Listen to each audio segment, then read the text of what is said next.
Bonjour Freddy. Bonjour Brigitte. Nous sommes dans le cadre prestigieux de l'abbaye de Villers-la-Ville. C'est un bel endroit pour parler d'affaires internationales, puisque les moines cisterciens ont rayonné sur toute l'Europe au départ de Cluny et notamment ici. Freddy, tu es le président de la commission internationale du district et je pense que les Rotariens ne savent pas très bien en quoi elle consiste. Est-ce que tu peux nous donner quelques explications? Si nous revenons au nom Rotary International, nous comprenons par essence que le Rotary est international. Un réseau constitué de 1 200 000 membres répartis sur 200 pays, des professionnels au service d'autrui.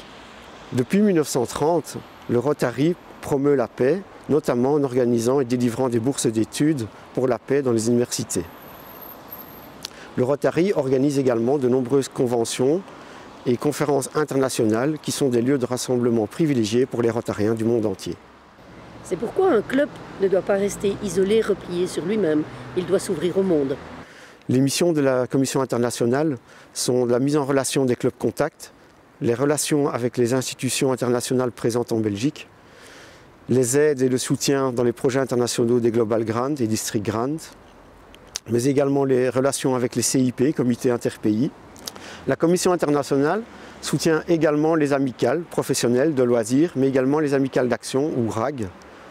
Et enfin, la Commission internationale soutient également les échanges amicaux entre Rotariens de différents pays.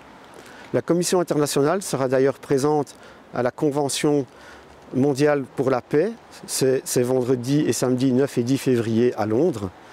Et c'est pour cela que aussi nous demandons à chaque club de nommer un représentant en relations internationales pour être en contact avec le district.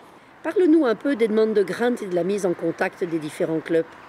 C'est effectivement une des missions de la Commission internationale. Nous recevons des demandes de clubs étrangers qui souhaitent trouver un partenaire en Belgique pour constituer un Global Grant, mais également dans le sens inverse, nous recevons aussi des demandes de nos clubs qui recherchent un partenaire étranger.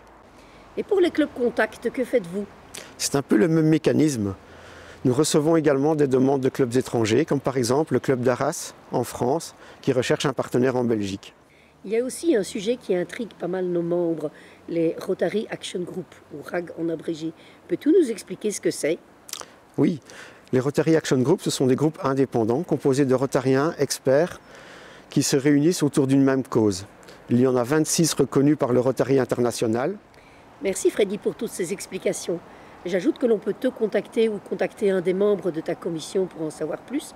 Et beaucoup de documents sont sur Polaris aussi. Je souhaite un bon mois de février à tout le monde.